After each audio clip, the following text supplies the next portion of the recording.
ان سب کی حقیقت سے پوٹینشلی حضرت آدم کو آگاہ کر دیا۔ یہ پوٹینشل علم ہے، ہیومن نالج، جو ایکوائرڈ نالج ہے، جو انسان کو سمع اور بصر اور اپنے اس دماغ کے کمپیوٹر کے ذریعے سے حاصل ہوتا ہے۔ ایک ہے ریویلڈ نالج جو اللہ وحی کے ذریعے سے بھیجتا ہے، ایک ہے ایکوائرڈ نالج، انسان خود علم حاصل کرتا ہے۔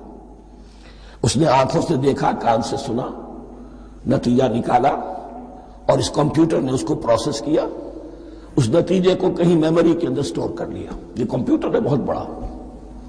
پھر کچھ اور دیکھا، کچھ اور سنا، کچھ چھو کر معلوم ہوا، کچھ چکھ کر معلوم ہوا، کچھ سونگھ کر معلوم ہوا، کوئی اور نتیجہ نکلا، اسے وہ پاس میموری کے ساتھ اس کو ٹیلی کیا اور نتیجہ نکالا۔ اس طرح رفتہ رفتہ ان السمع والبصر والفؤاد کل اولئک کان عنہ مسئولا، یہ ایکوائرڈ نالج تین چیزوں سے انسان کو حاصل ہو رہا ہے، سماعت، بصارت اور یہ عقل، جو فائدہ اخذ کرتی ہے، جو اس کو پروسیس کرتی ہے، اس تمام جو سینس ڈیٹا اس کو مہیا ہوتا ہے سینس آرگنز کے ذریعے سے۔ یہ علم ہے جو پوٹینشلی حضرت آدم کو دے دیا گیا۔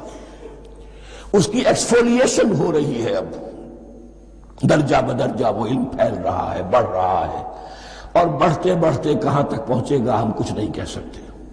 کہاں سے کہاں پہنچ گیا انسان۔ اس نصف صدی کے اندر علم انسانی میں جو ایکسپلوژن ہوا ہے، میں اور آپ اس کا تصور تک نہیں کر سکتے۔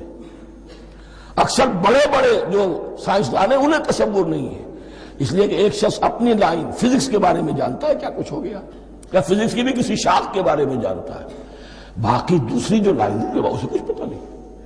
اسپیشلائزیشن کا دور ہے، لہذا جو ایکسپلوژن کہا جائے، دھماکہ ہوا ہے علم کا، اس کا کوئی اندازہ نہیں ہے ہمارے پاس، اور کس تیزی کے ساتھ وہ چیز آگے بڑھ رہی ہے، کس تیزی کے ساتھ ایک چیز آج جو ایجاد ہوئی چند دنوں کے اندر اندر اس کے بعد اس کا نیا کوئی ورژن آ جاتا ہے اور یہ چیز جو ہے آبسولیٹ ہو جاتی ہے۔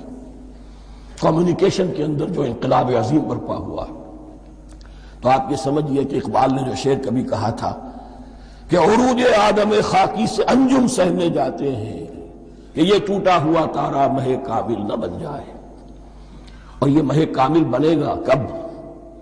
جب دجال کی شکل اختیار کرے گا۔ دجال کون ہوگا؟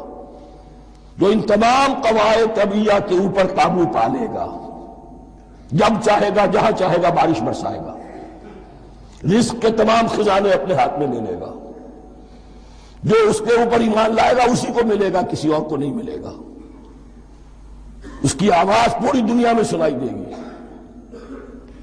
وہ چند دنوں کے اندر پوری دنیا کا چکر لگا لے گا۔ یہ ساری چیزیں جو حدیث میں دجال کے بارے میں آئی ہیں، وہ اسی علم آدم، ایکوائرڈ نالج کے اس حد کو پہنچ جانا کہ وہ ٹوٹل مسٹریز نیچر کی جو ہے وہ اس پر منکشف ہو جائے، اور ان قواعد طبیعہ کو وہ ہارنس کر لے، قابو میں لے آئے اور انہیں استعمال کرے۔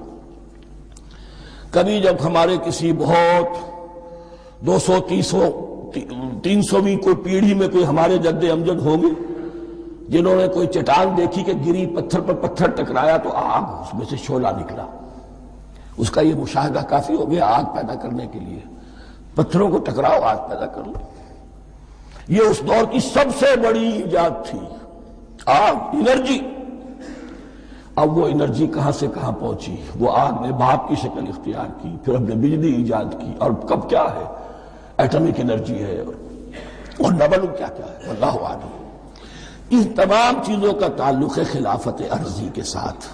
لہذا فرشتوں کو جو بتایا گیا وہ یہ ہے کہ آدم کو علم بھی دیا جا رہا ہے، صرف اختیار ہی نہیں دیا جا رہا، علم دیا جا رہا ہے۔